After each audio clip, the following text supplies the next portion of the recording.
Electronic media میں آپ کو پتہ ہے کہ بہت ساری تفصیل نہیں بتائی جاتی، اور خصوصاً جب خیبر پختونخوا میں یا بلوچستان میں ایسے واقعات ہوں تو پھر ایسے واقعات کو زیادہ لفٹ نہیں کرائی جاتی۔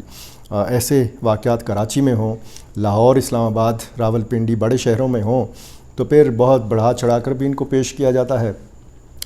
خیبر پختونخوا میں اور بلوچستان میں غالباً ایسا کوئی گھنٹہ نہیں گزرتا کہ جب کوئی اس قسم کا واقعہ نہ ہو رہا ہو، یا کہیں نہ کہیں آپریشن ہو رہا ہوتا ہے یا کہیں نہ کہیں حملہ ہو رہا ہوتا ہے۔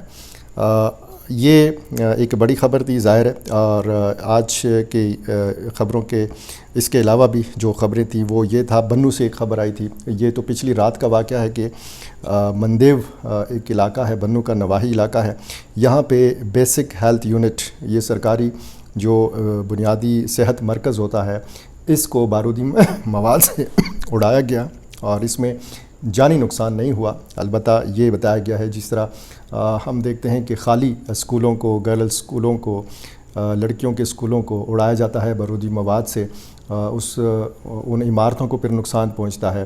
تو اب یہ ایک نیا سلسلہ ہم دیکھتے ہیں کہ یہ نہیں دیکھا جاتا کہ جی یہ درسگاہ ہے یا یہ علاج گاہ ہے، یا بس صرف یہ دیکھا جاتا ہے کہ جی سرکاری بلڈنگ ہے اور اس کو پھر اڑایا جاتا ہے۔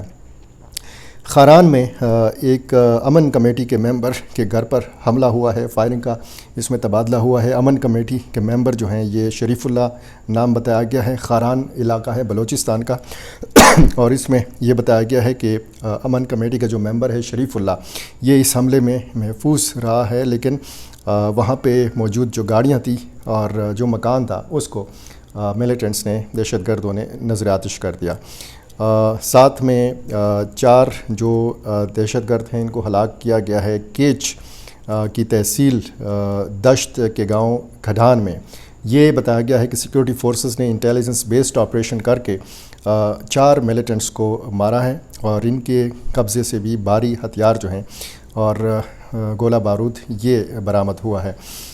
سوات امن پاسون ہوا ہے، بہت بڑی تعداد میں، ہزاروں کی تعداد میں لوگ نکلے ہیں، امن کا نعرہ بلند کیا ہے۔ مختلف سیاسی جماعتوں کے لوگوں نے، رہنماؤں نے خطاب کیا ہے، تنقید بھی ہوئی ہے جگہ جگہ پہ جس طریقے سے آپریشن ہو رہے ہیں۔ اس حوالے سے آپ کو پتہ ہے کہ ایک سیاسی تقسیم بھی پائی جاتی ہے، یعنی ایک رائے نہیں ہے لوگوں کی۔ کچھ لوگ کہتے ہیں مذاکرات جو ہیں یہ اس مسئلے کا حل ہے، دہشت گردی کا حل ہے۔ کچھ لوگ کہتے ہیں کہ یہ ٹھیک ٹاک فل سکیل آپریشن ہونا چاہیے۔ تو جب تک یکسوئی نہیں ہوگی، جب تک اتفاق رائے نہیں ہوگا، یہ رائے اسی طرح تقسیم رہے گی۔ اور اب جب لوگ نکلتے ہیں تو اس کا مقصد یہ ہوتا ہے کہ وہ چاہتے ہیں کہ امن بحال ہو، وہ چاہتے ہیں کہ وہ پرسکون زندگی جو ہیں یہ گزاریں، اور لوگ پرامن طریقے سے اپنی اسی طرح کی زندگی گزاریں جس طرح دہشت گردی یا انتہا پسندی سے پہلے کے واقعات ہوتے تھے۔ اب ہم دیکھتے ہیں کہ باجوڑ میں بھی اس طرح کے امن پاسون ہو چکے ہیں، وزیرستان میں بھی ہو چکے ہیں۔ بنو میں آپ کو پتہ ہے ایک مرتبہ تو جب پہلی مرتبہ امن پاسون تھا تو 5 لاکھ کے لگ بھگ لوگ نکلے تھے۔ بنو کی ساری سڑکیں اور ساری گلیاں جو ہیں یہ لوگوں سے کچا کچ بھری ہوئی تھی۔ آج نتیجہ وہاں پہ کیا ہے کہ بنو کے عام جو شہر کے لوگ ہیں، جو کینٹ کے آس پاس بھی لوگ رہتے ہیں، وہ بھی ایک پرامن زندگی کے لیے ترس رہے ہیں، کیونکہ سڑکیں بند ہیں، اور وہاں جن لوگوں نے بہت زیادہ امن کا نعرہ بلند کیا تھا وہ یا تو گرفتار ہیں یا ان کے خلاف چاپے لگایا جا رہی ہیں، ان کا نام شیڈول 4 میں شامل کیا گیا ہے۔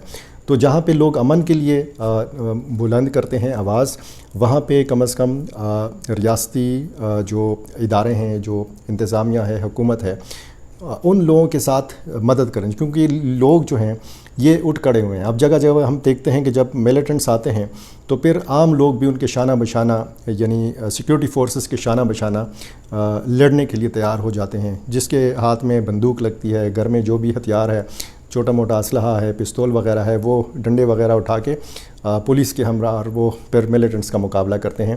اور یہ ہم جنوبی اضلاع میں بھی دیکھتے ہیں، ہم بالائی اضلاع میں بھی دیکھتے ہیں، جہاں جہاں پہ یہ صورتحال ہے۔ امن لشکر بھی بنے ہوئے ہیں، امن لشکر کے لوگوں کو نشانہ بھی بنایا جاتا ہے۔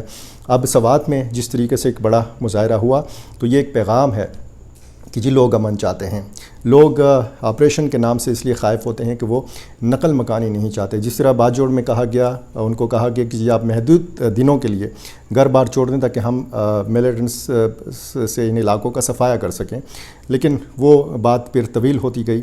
آج بہت سارے جو آدھے سے زیادہ جو علاقے ہیں، لوئے ماموند اور جو بڑا ایک ماموند علاقہ ہے، ایک چھوٹا ماموند اس کو کہتے ہیں، تو پاک افغان سرحد سے متصل یہ علاقہ ہے.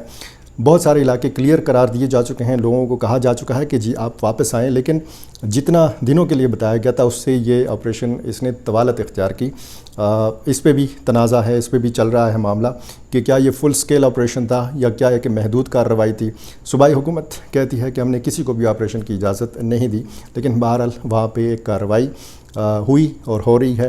اور اسی طرح وزیرستان میں بھی ہم نے دیکھا، شمالی وزیرستان میں اسی قسم کی کارروائی جو ہے یہ پاک افغان سرحدی جو علاقہ ہے یہاں پہ یہ ہوا. بہرحال لوگ آواز بلند کر رہے ہیں، لوگ اب چاہتے ہیں کہ پرامن زندگی ان کو ملے، جس بھی طریقے سے ہو ان کو ایک پرامن زندگی چاہیے، ایک مستحکم ان کا کاروبار جو ہے ظاہر ہے کہ مستحکم نہیں ہے، ان کی زندگی میں سکون نہیں ہے.